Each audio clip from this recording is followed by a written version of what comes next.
네, 평화로 2부 방송 시작하도록 하겠습니다.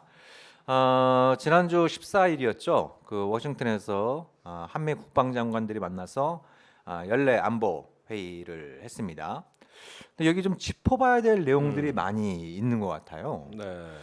뭐 여러 가지 아주 중요한 내용들, 특히 좀 너무 이 생각했던 것보다 너무 저자세가 아니었나라는 판단이 들 정도로 좀 실망스러운 내용들도 몇 가지 좀 확인을 할 수 있는 것 같은데, 일단 뭐 전반적으로 가장 관심을 끈 문제는 역시 이제 전작권 관련해서 문재인 정부는 그 임기 내 환수를 목표로 제시를 했었고, 네. 미국은 그거에 대해서 좀 미지근한 반응. 이게 뭐 시간이 아니라 조건이 더 중요하다. 뭐 이런 식의 얘기를 흘리면서 좀 시간 끌기 이런 쪽의 모습들을 보였는데, 좀 그런 내용들이 제약이 된 측면이 좀 있는 것 같아요. 그래서 좀 그 그렇습니다. 내용을 중심으로 해서 좀 하나하나씩 좀 짚어볼 필요가 있을 것 같은데, 순서별로 본다면 이제 먼저 눈에 띈 것이 그 3년 만에 처음으로 한반도 비핵화 대신에 북한의 비핵화라는 표현이 등장합니다. 네. 네. 일단 남북 정상회담 또 북미 정상회담 그리고 또 그 이전에 육자회담에서 합의됐던 공식 명칭은 한반도의 비핵화지 않습니까? 네.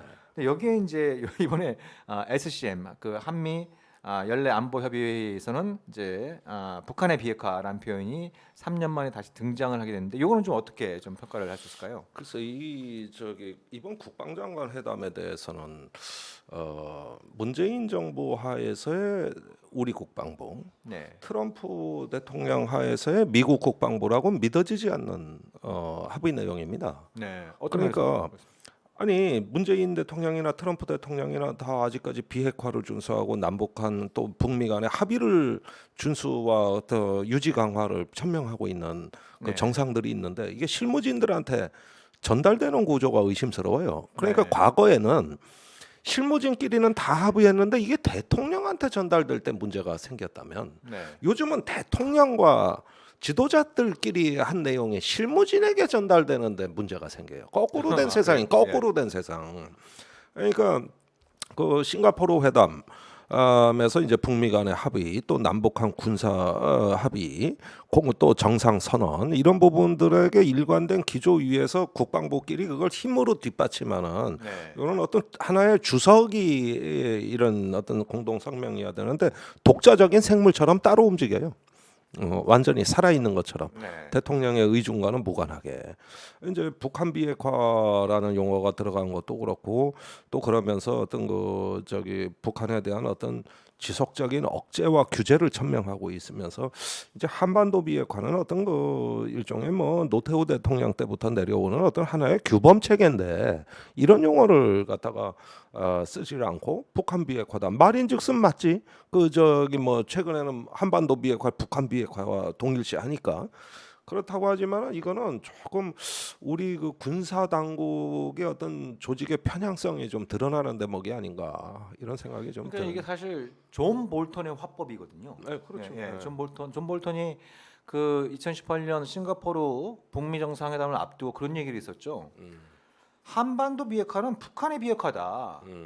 한반도에는 남북한이 있기 때문에 남북한이 있고 그 92년에 비핵화 공동선언이 있기 때문에 남북한이 그걸 준수하면 되는 것이지, 무슨 막 한반도 비핵화 관련해서 미국이 그 뭐 해야 되거나 할 수 있는 일은 없는 거다. 네. 근데 막 한국은 비핵화를 잘 준수하고 있으니까 북한이 핵을 포기하면 그게 비핵화가 되는 거다. 그러니까 미국과 무관한 일인 것처럼 얘기를 네. 했단 말이에요. 네. 예, 네. 예. 그렇지만 북한이 말하는 조선반도 비핵화는 그게 아니지 않습니까? 네. 여기에는 뭐 우리가 잘 알다시피 미국의 대북 핵위협도 해결이 돼야 된다. 라는 게 포함되어야 이게 이제 온전한 비핵화다라고 이제 줄곧 주장을 해왔고, 사실 그게 북한이 주장 여부를 떠나서 틀린 말은 아니잖아요. 그렇죠. 그렇잖아요. 틀린 말은 말은 아니란 아니죠. 말이에요. 북한이 주장하면 그거에 대해서 우리가 얘기를 하면 마치 이제 뭐 친북이다 정북이다 이렇게 또 시비에 휘말리는 경우도 많이 있습니다만, 아니 상식적으로 보더라도 그렇잖아요. 세계 유일 초강대국인 미국이 북한에 대해서 핵 위협을 계속 그 가해왔다라고 하는 것은 뭐 미국도 인정하는 바고, 그렇다고 한다면 북한의 비핵화 조치에 맞게 미국의 대북 핵위협도 해소하는 게 우리가 문제 해결에 아주 바람직한 경로다라고 볼 수 있을 텐데, 바로 그러한 이유 때문에 한반도의 완전한 비핵화라는 표현이 들어가 있었고 실제로 보면 2018년 9월 남북 정상회담에서도 핵무기와 핵위협이 없는 평화의 터전이라는 표현이 나오지 않습니까? 네. 그렇잖아요. 사실 그 내용적으로 보면 거기서 핵무기 없는 북한의 핵포기를 얘기하는 것이고 핵위협이 없는 미국의 대북 핵위협이 해소되는 이런 상황을 남북 정상회담에 합의했단 말이에요. 그렇죠. 근데 말씀하셨던 것처럼 이번에 북한의 비핵화라는 표현이 등장하면서 그때 남북 또 북미 정상들이 합의했던 건 어디 가고 이 옛날에 이게 주로 이제 박근혜 정부 그 전에 이명박 정부 때 네, 많이 나왔던 북한의 비핵화라는 표현이 그냥 뭐 장관의 입에서 뭐 기자회견을 통해서 툭 나온 것이 아니고 역사에 기록될 수밖에 없는 이 SCM 공동 성명을 통해서 나왔다. 이건 굉장히 실망스러운 부분인 것 같아요. 그러니까 이게 이 레임덕 상황을 반영하는 거라고 봅니다. 저는. 아직 임기가 꽤 많이 남았는데요. 아니 미국은 이미 끝났죠. 네. 거의 끝났죠. 라고 우리 국방부에 대해서 제가 한 말씀 드릴 게 있어요. 네. 최근에 그 530들이 다 장악했다. 530들. 530. 530 뭘 얘기하십니까? 보병 작전입니다. 네. 병과 그 넘버가 네네. 530인데 그 최근에 연평도 그 공무원 피살 때도 24일 날 합참에 유례 없이 강경한 성명 발표가 이제 너무 나가가지고 다음에 네네. 주워 담기 바빴는데 그게 왜 나왔는지 아십니까? 왜 나왔는데? 그때 국방부에 극소수가 모여 대책 회의를 했어요. 네. 23일 날. 23일 날. 다 530들이에요. 장관 530이죠. 네. 작전본부장 530이죠. 네. 거기에다가 저기 또 한 가지 그 저 아주 이건 뭐 기묘한 그 상황이 됐는데 국방부 정책실장이 공석이에요 지금. 네. 그 정책기획국장이 대신 들어갔는데 이 사람이 530이에요. 그러니까 핵심적인 정책 라인에 있는 사람들이 다 530 출신이네요. 누가 안 들어갔느냐? 바다에서 일어난 일이니까 해군이 들어갔었어야 되고. 네. 그 다음에 북한에 관계돼 있으니까 대북정책기획관이 들어가야 돼요. 네, 네. 그래서 정무적인 판단을 해야 돼요. 그렇죠. 예. 이게 확실한 게 아니고 북한에서 반론이 나올 수도 있으니까 요 정도로 때립시다. 네, 네. 이게 없이 그냥 그 하나의 그 저기 사고로만 그게 이루어지는 바람에 개고생한 겁니다. 그 뒤에. 네, 네. 예. 그런데 집단 지성을 발휘해야 되는데 집단 사고가 발휘된 거예요. 네. 집단 지성은 이렇게 생각이 다른 사람들끼리. 그런데 대통령이 밝히라 그랬어. 그러니까 북한 나쁜 놈 만들어. 이래가지고 규탄 성명으로 해. 이래가지고 팩트가 아닌 걸 집어넣었다가 이후에 그렇죠. 확인되지 않은 팩트, 뭐 특히 이제 시신을 불태웠다. 굉장히 자극적인 표현이 나오면서 그거는 뭐 지금 아직까지도 팩트 확인이 안 되고 있는 거고 또 예. 북한의 주장을 반박도 못 하고 있어요. 네, 네. 증거가 없거든. 네. 그러니까 섭급했죠. 그러니까 이런 것들이 천안함 사건 때 그 왜 저기 해군이 거의 의사결정에서 배제되고 육군이 다 앉아서 의사결정하다가 막 죽쓰는 일이 네. 계속 나타났던 게 재판입니다. 네. 그러니까 이게 그 바다에서 일어난 일에 대해 아무것도 모르는 사람들이 앉아가지고 마구마구 앞서 나가면서 북한 나쁜 놈 만들자 이렇게 집단 사고가 이제 형성이 된 거거든요. 근데 최근에 지금 국방부에 대해서 제가 조금 의문을 갖는 건 뭐냐면은 530에 포위된 저 바이어스가 굉장히 강한 네. 이런 어떤 거 단순한 사고로 한반도를 바라본다는 거예요. 지금 국방부가. 좀 그런 면이 그 있는데. 연평도 때도 왜 대북정책기획관 얘기를 안 듣냐고. 네. 그 정무적인 판단하는 사람 남북관계 정통한 사람 얘기도 좀 들어봐야 될 거 아니에요. 그렇죠. 예. 그냥 막 밀어붙여. 이번에 이 성명이 그거예요. 네. 제가 보기에는 지금 국방부가 그런 면에서 매우 단세포적인 수십 년간 해오던 그 집단 사고 그게 수시로 드러난다 이게 지금 국방부 구조가. 네. 그러니까 이게 너무 그 답답한 상황인데 이게 뭐 사실 문재인 정부의 이 통일 외교 국방 여기서 가장 엇박자가 심했던 게 국방 분야였잖아요. 네, 그렇단 말이에요. 근데 거꾸로 9.19 남북 군사 합의는 이게 국방 분야란 말이에요. 일종의 선군 협력 시대를 연구란 말이에요. 근데 정작 국방 분야에서 가장 좀 이렇게 엇박자가 나고 지금 말씀하셨던 것처럼 좀 이렇게 퇴행적인 선택, 이 집단 사고에 갇혀갖고 퇴행적인 선택을 반복하면서 이게 남북 관계도 상당한 좀 부담 요인으로 작용을 해왔는데, 근데 이게 시정되기보다는 더 악화되는 형태로 좀 장관이 기용되고 그죠? 이 말씀하셨던 530을 중심으로 한 그냥 이렇게 전통적으로 이 대북 주적관 이게 투철한 사람들로 이렇게 핵심적인 정책량이 짜인다고 한다면 굉장히 좀 우려가 되는 거죠. 아니 그러니까 싸우는 군인 워리어 이 전투원 입장에서는 북한은 우리의 적이다. 네. 이렇게 한 걸 평생 교육받고 훈련받고 사고할 수도 있는 겁니다. 그러나 장관은 정치인입니다. 그렇죠. 네. 전투원이 아니에요. 네. 그러니까 문민 통제입니다. 그러니까 이 최근에 청와대가 그냥 그 북한 비핵화에 대한 비관주의적인 어떤 그 정서를 갖고 네. 군에다가는 이제 육군의 수장을 민간인은 생활을 단 하루도 해보지 못한. 그러니까요. 그 군인 양복도 잘 못 입어 사실은. 평생 군복만 입어가지고. 네. 그런 사람을 어제까지 육군총장, 오늘은 국방장관으로 네. 이렇게 했단 말이죠. 네. 이게 이제 문민 통제에 반하는 조치고 그렇게 되는 즉시 그 합참과 국방부의 이제 그 육군 530 라인들이 주류 그룹이 되면서 여타의 어떤 집단지성을 활용하지 못하는 네. 이런 상황으로 급격히 나가고 있다는 건 우려할 만한 일이다. 네. 그게 이미 연평도 사건에서 드러난 거다. 네. 그다음에 이번에 또 한 번 나왔다. 네. 네. 예, 뭐 그 뒤에 문제되는 내용이 계속 나오지 않습니까? 네. 그러니까 이게 지금 시대의 변화 그리고 우리가 추구해야 될 미래의 비전이 제대로 반영된 성명인지 의심이 될 정도로. 그러니까 뭐 이게 진영 논리와 비슷한 말씀인 것 같아서 좀 그렇습니다만 과거 정부 때나 나올 법한 이런 내용들이 그냥 주구장창 담겨 있어가지고 저도 이렇게 쭉 보면서 좀 깜짝 놀랐어요. 예, 깜짝 놀랐는데 면밀한 주의를 기울이질 못합니다. 네. 그 아무래도 청와대 서훈 안보실장의 역할을 좀 묻지 않을 수가 없습니다. 그러니까요. 그러니까 지금 서훈 안보실장이 있고 그리고 그 1차장이자 안보실 사무처장이 국방부 차관 출신인 서주석 네, 네, 박사지 않습니까? 맞습니다. 예. 군에 대해서 굉장히 잘하는 분인데 근데 어떻게 이런 형태로 인선을 하고 또 이런 결과물들이 나오는지 비슷한 생각들을 갖고 있어서 그런 건지 아니 아니 그러니까 뭔가 제대로 좀 문민 통제가 안 되고 있는 건지 저는 좀 의구심스럽게 봤어요. 서실장 역할이 중요하다고 보는데 그러고 보니 둘 다 서시네. 그러니까요. 안보실장 1차장이 둘 다 서시네요. 그런데 그 또 한 명의 차장이 있잖아요. 2차장. 예. 그 김현종. 김현종. 사장. 예. 이 사람은 군보다 더한 강경파라고. 네. 지금 핵잠수함 들여오자, 경항모 들여오자, 네. 뭐 이러면서 미사일도 이제 고체 연료 미사일, 그 사실 실효성도 없는 건데, 네. 이런 부분들을 갖고 어떤 강경 드라이브를 거는 국방부보다 더 강경하신 분이 김현종 차장이거든요.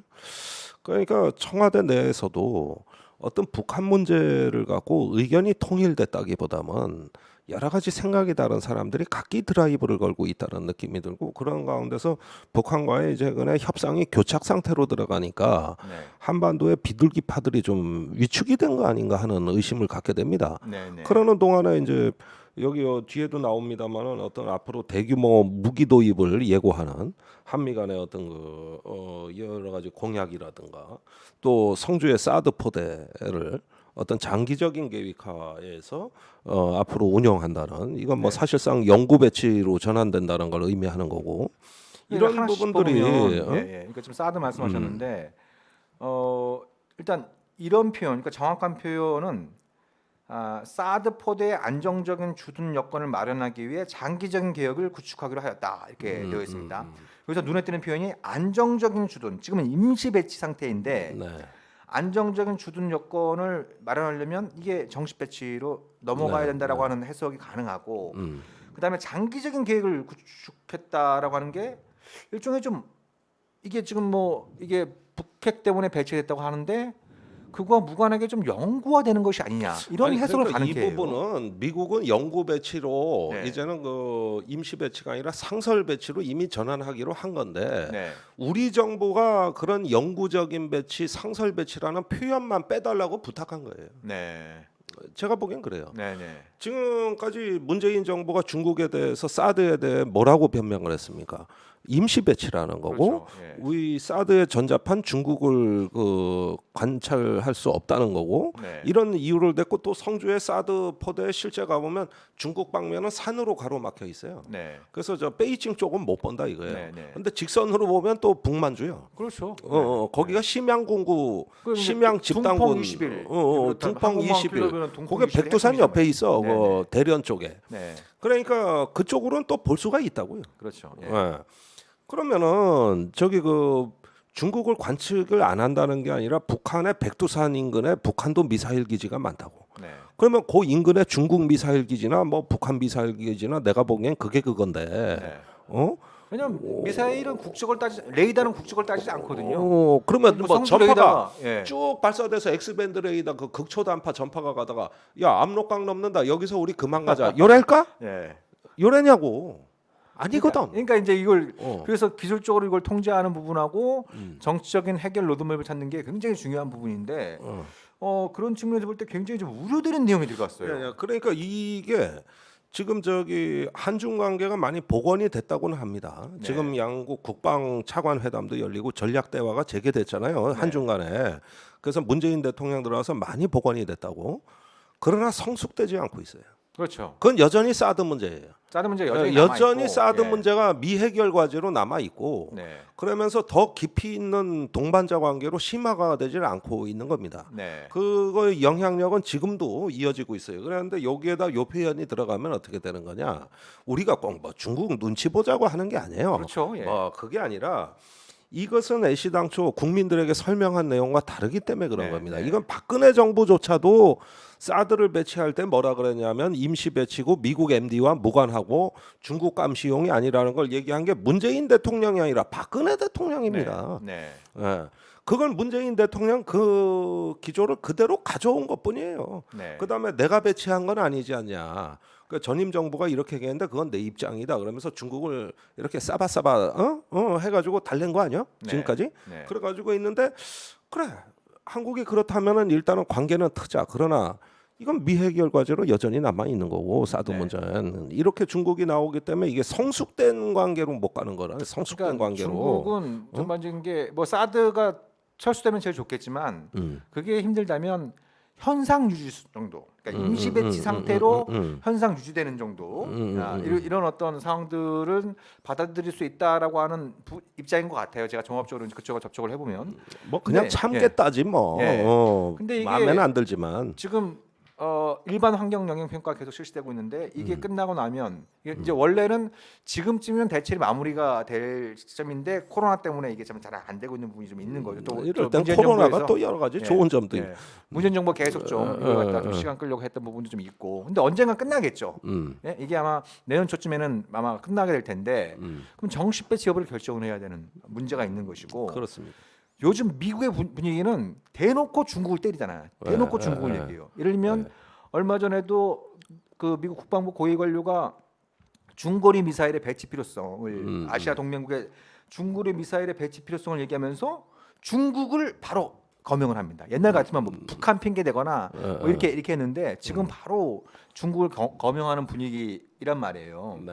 그런 맥락에서 볼 때 지금 그 뭐 이거 복잡한 말씀이 있을지 모르겠습니다만 단순하게 말씀드리면 그 성주에 있는 엑스밴드 레이더의 탐지 범위를 넓히는 방법은 넓히고 이거를 이지스함을 비롯한 다른 미사일 방어 체제 시스템과 연동시키는 방식은 소프트웨어 몇 개만 바꾸면 돼요. 예, 소프트웨어 몇 개만 바꾸면 이게 이제 가능해진단 말이에요. 네. 예. 근데 그럴 가능성들과 관련해서 적어도 문재인 정부가 우리 국민들한테 약속했던 부분은 첫 번째 재검토하겠다. 근데 임시 배치를 했단 말이에요. 근데 임시 배치라고 하면서 강조했던 부분은 민주적 절차성과 이것이 한반도 평화 프로세스가 진전이 돼서 사드가 불필요한 이런 상황이 됐으면 사드를 철수시키는 이런 부분들 관련해서 몇 가지 약속을 하면서 동시에 현상 유지, 즉 미국 주도의 MD에 참여하지 않겠다, 그렇죠. 한미의 삼각동맹을 추구하지 않겠다, 그다음에 네. 사드를 추가적으로 도입하지 않겠다 이런 몇 가지 약속을 한 부분이 있단 말이에요. 네. 근데 이것이 지금 이 구조에 들어감으로써 적어도 두 가지 문제, 즉 미국 MD의 편입 문제와 그다음에 한미일 삼각 MD 문제 이런 것들이 다시 수면 위로 부상할 수 있는 여지들이 그러니까 있어서 그런 굉장히 우려가 되는 흐름이 것 같아요. 있는데 네. 그나마 표현을 이 정도로 순화시킨 게 아닌가. 네, 네. 그러니까 여기서 문제가 없다고 이제 국방부가 주장할 내용은 포대 안정적 주둔이라 그러는데 거기가 뭐 건축 허가도 안 나고 또 왜 그 사드 포대는 그 민감한 장비이기 때문에 이렇게 수평으로 그 그렇죠. 예. 저 포대를 유지해야 되거든요. 그런데 네. 산이 울퉁불퉁하잖아요. 네. 골프장이니까. 그러니까 알루미늄 패드를 깔아가지고 수평을 맞춰놨는데 이런 걸 콘크리트를 쳐가지고 좀 그렇죠. 예. 뭐 이런 거라든가 뭐 화장실도 늘리고 식당도 좀 늘리고 뭐 이런 거거든요. 네. 그런데 성주 소성리 주민들이 그렇게 먹고 있고 인간 생활에 필요한 어떤 그 물자 정도 반입은 저 문제 삼지 않습니다. 네, 네. 그뭐 그 인도주의적 차원에서 원래 뭐 허용하겠다 이렇게 하는 거죠. 밥도 못 먹는다는데 네. 뭐 헬기로 밥을 수송한다는데 그런데 그런 그냥 육로로 해라. 네, 네. 그리고 뭐 화장실이나 뭐 이런 것까지 우리가 문제 삼겠냐 이런 게 아니라 이제 연구 배치를 위한 그 시설 공사 네, 네. 요걸 막겠다는 거예요. 네. 그래가지고 그 부분에서 주민들하고 갈등이 일어나고 있는 거지. 사실 안정적 주둔이라는 것은 우리 저기 뭐야 전방에 가봐 우리 병사들도 콘센트 막사 쓰고 있고 그리고 한 끼 3,000원짜리 밥 먹어가면서 골짜기에서 아주 어렵게 네. 최근에 에어컨이라도 달아줘서 다행이지 그래 아주 그 어려운 생활도 우리 군도 다 하고 있어요. 네. 여기다 뭐 호화기질 질 거요 어떡할게요 그래가 거기다가 네. 그러니까 큰 시설 공사 이런 것들이 좀 이상하다고 보는 것이지 사람이 먹고 입고 자는데 필요한 걸 누가 막습니까? 네. 그런 면에서 여기에서 굳이 이거를 한 거는 뭐냐면 단순한 요렇게 조금 수위를 낮추자고 표현상 하기로 한 것 같고 실제로는 그 장기 주둔 영구 주둔으로 가기 위한 여러 가지 조치를 요구한 게 실상 아니냐는 생각이 들어요. 네.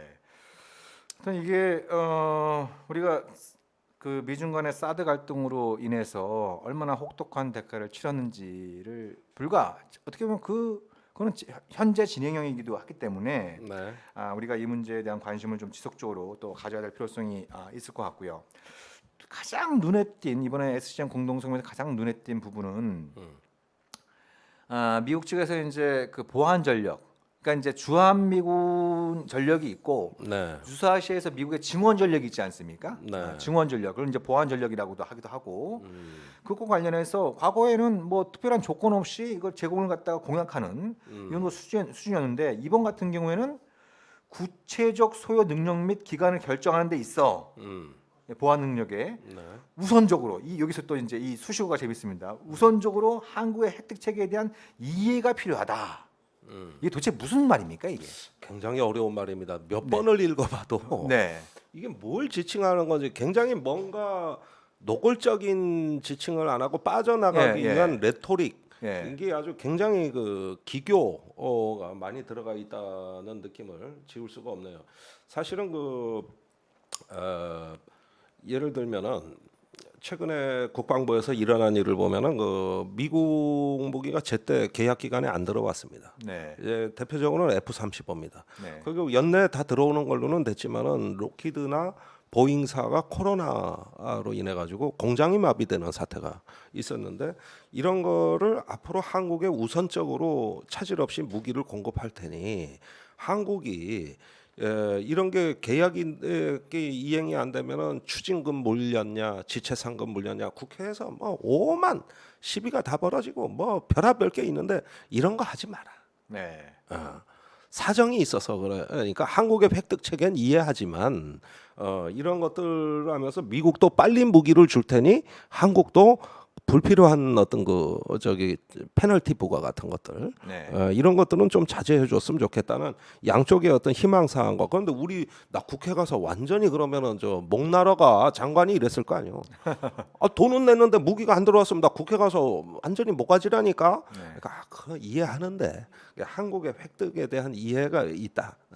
그러니까 미국 무기의 차질 없는 수급과 원활한 어떤 그 거래가 차질 없이 되고 보안 전력이란 건 뭐냐면은 이렇게 한국군이 대부분 무기를 사서 전력을 증강해야 되는데 안 되는 분야가 있을 거 아니에요. 네. 이런 부분에 대해서는 미국이 조금씩 도와주겠다. 네, 네.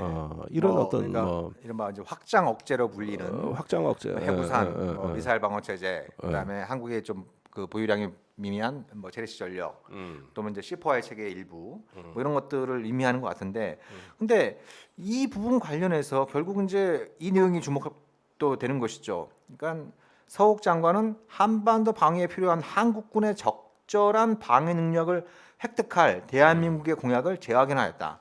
그러니까 이거는 미국 쪽에선 쉽게 말씀드리면 전작권 가져가고 싶으면 우리 무기 더 사라. 더 사라. 국방비 늘려서 더 사라. 저 한국 자체 능력을 하고 부족한 건 저 미국 무기 사고. 예. 이 얘기인데 뭐 간단한 거예요. 이건 2007년부터 내려오던 논리입니다. 그 전자권을 전환하는 데 있어가지고 한국군이 미군과 대등한 능력을 가질 수는 없어요. 그렇죠. 이건 객관적인 현실입니다. 네. 그러면은 어떻게 하느냐? 국방비를 대거 늘려가지고 우선 가능한 능력은 확보를 하고. 네. 그게 확보가 좀 중간에 어려운 부분이 있다. 전자권 전환 기간 중에도 확보하기 어려운 능력은 브리징 케이퍼빌리티. 그러니까 네, 가격. 연계 전력이라 그래가지고 그때 한시적으로 미국이 제공해 준다. 그러나 그마저도 언젠가 한국 스스로 구축해야 될 것이다. 네. 단지 시간적인 어떤 그 한계 때문에 미국이 이제 제공해 주는 한시적 전력이라는 게 있어요. 뭐 여러 가지가 있겠죠. 지금 한국이 뭐 항공모함을 가질 수도 없는 거 아닙니까? 또 뭐 스텔스 전투기를 대대적으로 가질 수도 없는 거 아니에요. 중거리, 장거리 미사일도 없어요. 그러니까 이런 것들은 미국이 제공하는 전략이다. 네. 이런 식으로 해서 브리징 케이퍼빌리티 이렇게 해놓고 나중에 가서는 한국이 이제 어느 정도의 수준에 달성이 되면은 그마저도 조정할 수 있다는 뜻입니다. 네. 네. 또 눈에 띄는 대목이 이 구절이에요. 네. 전작권이 미래 연합사. 그러니까 이제 전작권이 전환되면 한미 연합사의 명칭이 미래 연합사로 바뀌지 않습니까? 네. 그 미래 연합사로 전환되기 전에 상호 합의된 조건에 기초한 전작권 전환 계획에 명시된 조건들이 충분히 충족돼야 한다는 점을 확인했다. 이렇게 돼요. 예. 그러니까 조건을 충분히 충족할 때 전작권 전환이 가능하다. 이런 표현이 들어가 있는데 이것에 대해서는 좀 어떤 생각이세요? 그러니까 역시 문재인 대통령의 그 대국민 공약과 위배됩니다. 네. 문재인 대통령은 조건에 의한 전자권 전환을 인정하면서도 임기 내 전환을 네네. 강력하게 국민들에게 희망을 전달해 왔고 또 노력하겠다고 했거든요. 네. 그런데 이 문구대로라면은 임기 내 전환은 이제 다 틀린 거예요. 그리고 조건에 의한 전환에 계속 충실하겠다고 하는 거는 다음 정권 가서도 전환이 장담하기 어렵습니다. 다음 정권 돼서도 조건의 역설이라는 게 존재하잖아요. 그래서 미국 말대로 전자권 가져가고 싶으면 우리 무기 많이 사라 이 얘기인데 그래서 지금까지 엄청나게 많이 사왔단 말이에요. 네, 특히 네. 현 정부 들어서 엄청나게 또 그게 이제 무기 구매량이 늘어나고 있는 이런 상황인데 그럼 북한이 가만히 있을 리가 없다는 거예요. 그렇지. 그렇잖아요. 북한이 더 빨라. 무기 네. 개발 속도가 더 그러니까 빨라. 대표적으로 보여주는 게 F-35 도입되기 시작하니까 북한이 이른바 단거리 4종 세트를 선보이기 시작하고 그렇죠? 그러니까 또 이거에 대해서 한국이 뭐 저건 도대체 패트리어트도 못 맞고 사드로도 못 막으니까 뭘로 막을래? 그래갖고 뭐 패트리어트 개량형을 들어온다, 뭐 한국형 미사일 방어 체제를 개발 속도를 빨리 하겠다. 그래갖고 국방 중기 계획에 나온 내용이 MD 한국형 미사일 방어체 능력을 한 3배 가량으로 늘리겠다. 이런 거 아니겠습니까? 네. 그러니까 북한이 열병식에서 또 쫙 보여주지 않습니까? 네. 근데 이런 거 다 바꿀 수 있어? 그 대구경 방사포가 나왔어요. 예. 쭉 보여준단 말이에요. 그건 저 아무 MD 전력으로도 못 막아요. 예. 낮게 그러니까 날아오거든. 우리가 계속 엄청난 이 혈세를 들어가면서 무기를 갖다가 도입하면 북한이 가만히 있지 않는다는 거예요. 제재에 멈춰 있으면 그러면 따라잡는 거죠. 예, 그 뭐 독자적인 대북 억제 능력이 확보가 되는 거지만 북한도 나름대로 자기들 안보 논의를 가지고 여러 가지 무기들을 만들어낸단 말이에요. 네. 그럼 또 쫓아가야 돼요. 그럼 도대체 조건들이 완전히 충족되는 시기는 언제 오는 건가요? 존재하지 않습니다. 그건 존재하지 않는 조건입니다. 네. 근데 이 부분에 대해서는 그 미국의 탓을 할 수가 없어요. 네. 이런 조건에 대한 전자권 전환을 얘기한 건 한국 정부입니다. 박근혜 정부 때. 예, 박근혜 정부 때. 한국 정부예요. 그 전에는 그 노무현 정부 때는 2012년 4월 시기에 17일. 의한 접근법이었죠. 예. 그걸 이명박 정부가 연기하면서 2015년 15일, 예. 아니 2015년 12월 음. 이렇게 했는데 박근혜 정부 때는 왜 자꾸 우리가 시기에 구애받아야 돼? 연연하냐. 우리가 조건을 충족시킬 때 전환하자, 어, 전적권을 환수하겠다라고 어. 미국한테 얘기해서 미국이 그래? 그럼 그렇게 해. 음. 그때부터 이제 이게 완전히 꽃놀이피가 된 거잖아요. 아니 그렇죠. 그러니까 그때 이제 전혀 충족될 수 없는 세 가지 조건. 북한 핵미사일에 대한 초기 대응 능력. 네. 아니, 사실 핵미사일의 대응 능력이라는 건 나는 들어본 적이 없어요. 우리나라 핵무기도 없고 아무것도 없는데 뭔 대응 능력이요? 핵미사일은 대책이 없는 거예요. 대책이. 예방이에요. 대책이 없는 거예요. 그런데 쐈을 때 대응 능력. 참나 그런 게 세상에 있냐고. 두 번째 조건이 뭐냐면은 그 연합 방위 능력에 한국군이 주도할 수 있는 능력. 요거는 뭐 어쩌면은 뭐 주관적 해석이 들어가는 거니까 코에 걸면 코걸이, 귀에 걸면 귀걸이에요.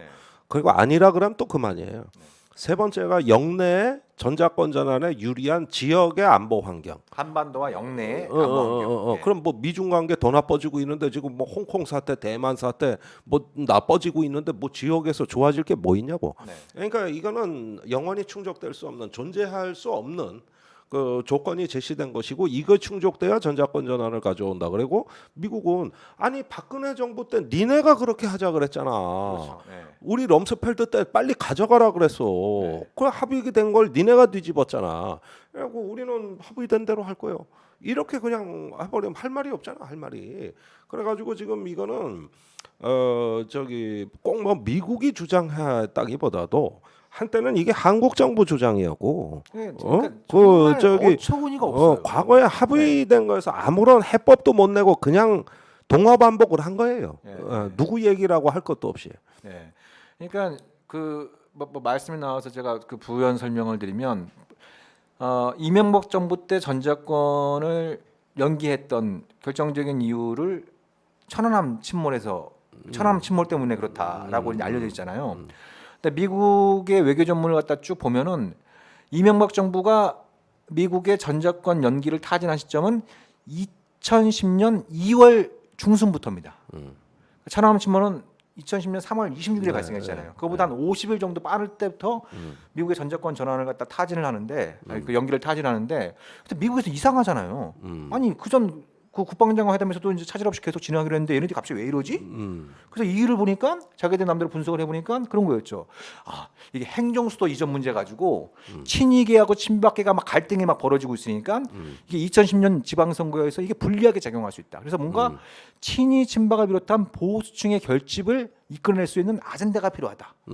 그래서 찾은 게 전자권 전환 연기다. 이게 미국 대사관의 분석이었어요. 이게 전형적인 정치 논리 때문에 그때 연계했던 거고.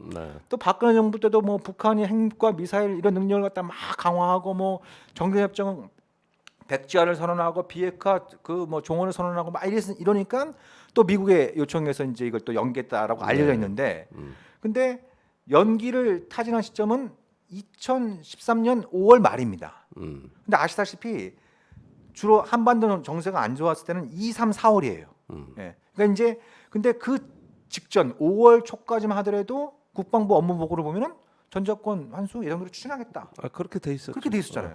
또 박근혜 대통령 대선 공약이 전자권 전환이에요. 그럼 도대체 왜 갑자기 한반도 정세는 안정화되고 있었고, 근데 갑자기 왜 또 박근혜 정부 쪽에서 미국한테 제안을 해갖고 그건 더군다나 조건까지 붙여갖고 그런 얼토당도 안 되는 그 김관진 장관 작품입니다.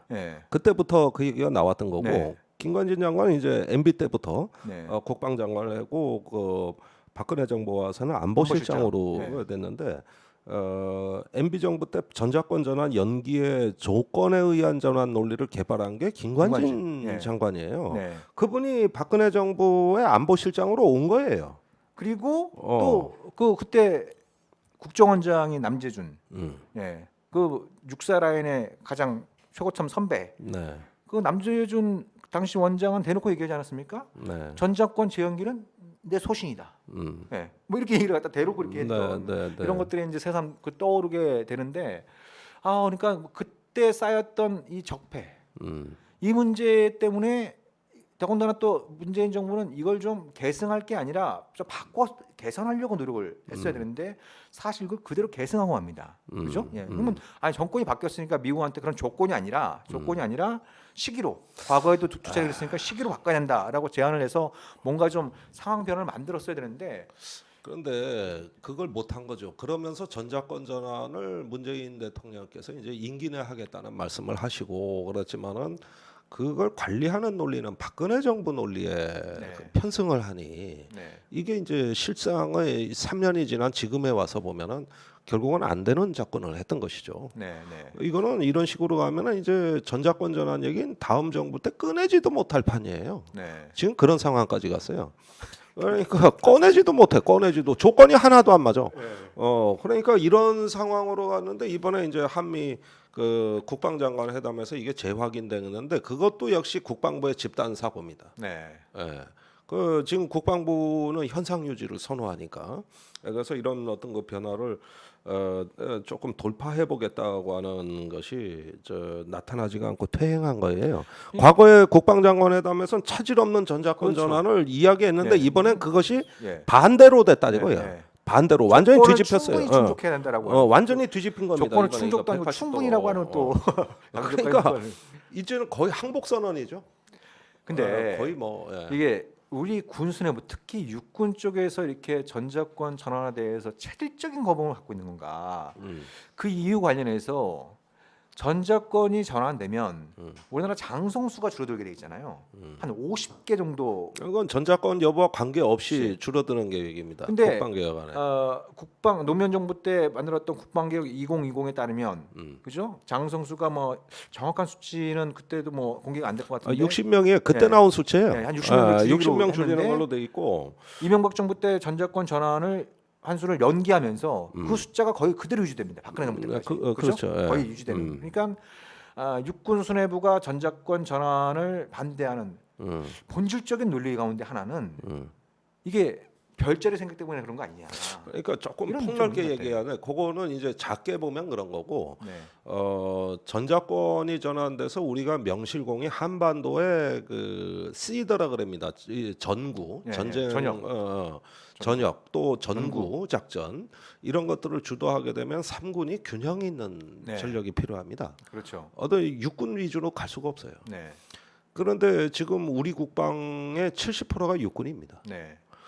국방비로 하면은 절반이 육군이고 나머지를 해공군이 나눴어요. 근데 해공군 무기는 비싸기 때문에 나머지 절반을 나눠 쓴다는 건 육군은 마구마구 사들이고 해군은 찔끔찔끔 사들인다는 얘기예요. 사실은 해공군의 예산이 더 많이 가야 돼. 근데 이런 부분들이 이제 육군이 패권을 장악하고 있는 이 군구조가 불합리해지는 겁니다. 그러다 보면 공평하게 해야 되거든요.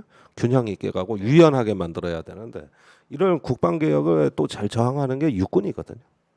그러다 보면은 제가 보기에는 그 해공군은 미국에 의존하고 우리는 육군 위주로 군대를 운영해 가자 이런 현 체제.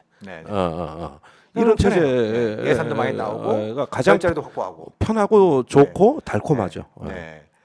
그거를 좀 바꾸어 된다는 얘기가 굉장히 오래전부터 나왔는데 한 30년 넘게 나왔던 것 같은데 이번에 인선이나 정책을 봤을 땐 조금 좋아지는 기류가 있다가 더 퇴행한 게 아닌가 이런 느낌 다시 도로 박근혜로 간 겁니다. 이거는 변명의 여지가 없습니다. 제가 아무리 봐도 이런 식의 성명은 나온 적이 없었어요.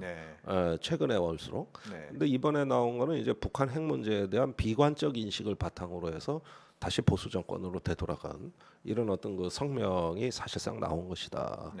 그런 점에서는 여러 가지 그 한반도의 교착 상태라는 배경을 우리가 살펴보면은 어떤 그런 생각을 했을 수도 있겠다는 이해는 가지만은 그러나 여태까지 해온 말과 일관성이 없다는 점에서 동의하기 어려운 성명이 나온 거죠.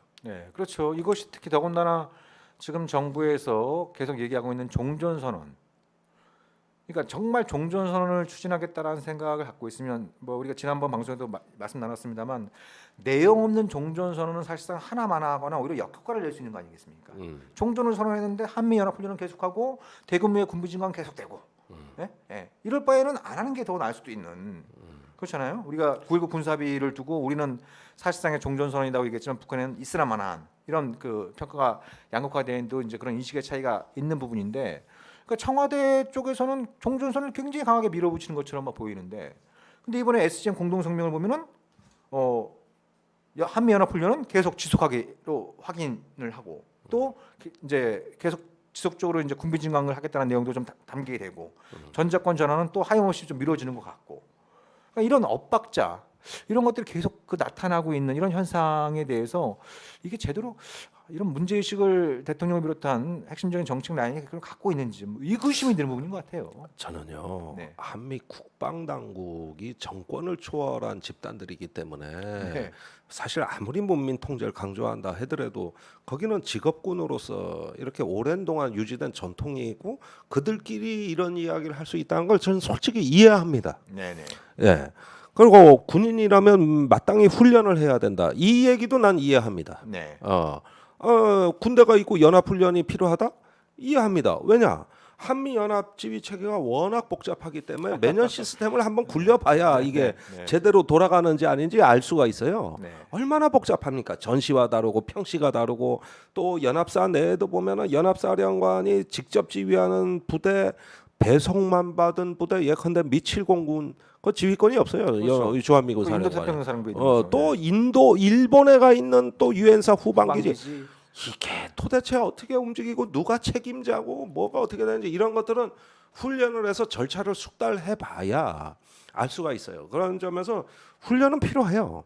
그리고 한번 그런 그 장교들을 새로 부임하기 때문에 숙달도 해봐야 내가 뭐 하는 사람인지를 알 수 있다. 그러니까 이런 절차 시나리오 훈련 같은 경우는 어느 때라도 해도 돼. 그건 그냥 앉아 컴퓨터로도 다 되는 거예요. 상황만 좋아지고.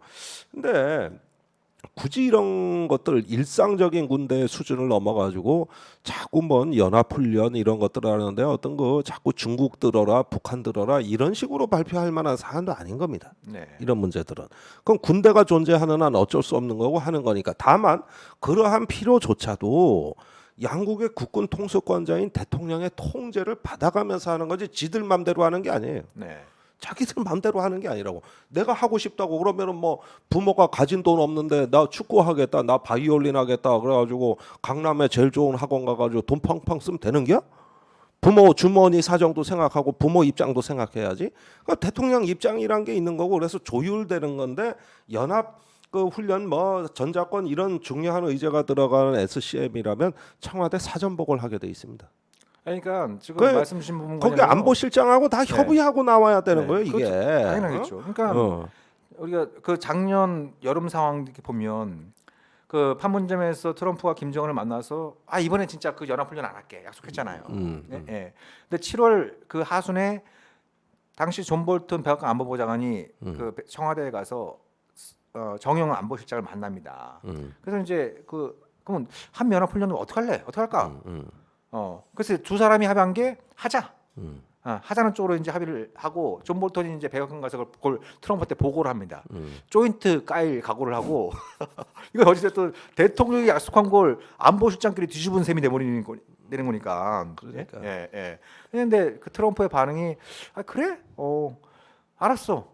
대신 방위 분담금은 어떻게 하기로 했어? 이거거든요. 그러니까 트럼프는 김정은한테 말 한마디 이렇게 던져놓고 온통 관심사는 이제 방위 분담금을 그렇지. 쏠렸다는 장면을 갖다 이제 다시 한번 확인할 수 있는 부분들인데, 아무튼 그 지금 문재인 정부가 국방 정책 관련해서 이제 두 가지 중요한 공약 비스무리한 걸 했죠. 하나는 우리가 지금 다뤘던 전자권 전환을 임기 내에 하겠다라는 부분이 있고, 또 하나 중요한 부분이 임기 내에 사실상 최초로 문민 국방장관을 기용하겠다라는 부분도 있었는데 둘 다 안 지켜질 가능성이 상당히 좀 높아지고 있는 것 같아요. 그렇습니다. 이게 참으로 슬픈 일입니다. 네. 예, 우리 국방 공약이 이렇게 많이 후퇴하고 사실은 우리가 그 품격 높은 나라, 원칙이 살아 있는 나라, 또 스스로 운명을 개척할 수 있는 중견 국가를 우리가 꿈꿨던 거 아니에요? 네. 거기에 다 필요한 프로그램들이었어요. 네. 전자권 전환 같은 거는 다 그러는 거고 우리가 뭔가 한반도 주변 정세를 주도해 보자. 그런 면에서 국민들에게 프라이드를 심어드리고 또 저기 자부심 넘치는 이런 중견 국가를 한번 돼보자고 꿈을 꿨고 그걸로 국민들에게 다 약속까지 다 돼 있던 사안들이 네. 요즘 와가지고 왜 이렇게 매갈이 없이 다 흐물흐물 어디로 사라지고 증발돼 버렸느냐. 네. 이런 점에서 우리가 좀 이번 성명을 보면서도 한편으로는 이렇게 나라가 현실이 어려운 것인가, 네. 이렇게 우리가 일관성이 부족한 것인가 하는 데에서는 슬픈 감정을 느끼지 않을 수 없지 이거. 네. 아직 뭐 그 한 1년 반 정도 임기가 남아 있는 상황입니다만 적어도 몇 가지 부분에 있어서 뭐 어려운 그 조건과 환경도 있습니다만 군에 대한 문민 통제 그리고 문민 통제를 할 때 그 문민 선출된 문민 권력은 안보와 국방에 대해서 어떤 철학과 정책과 비전을 가져야 되는지 이런 부분들에 대해서 우리가 다시 한번 좀 짚고 넘어가야 되는 상황이 벌어지는 것 같습니다. 네. 네. 자, 오늘 평화로 이것으로 마치도록 하겠습니다. 네. 오늘도 변함없이 수고해서 네. 감사드립니다. 감사합니다. 네, 다음 주에 다시 찾아뵙도록 하겠습니다.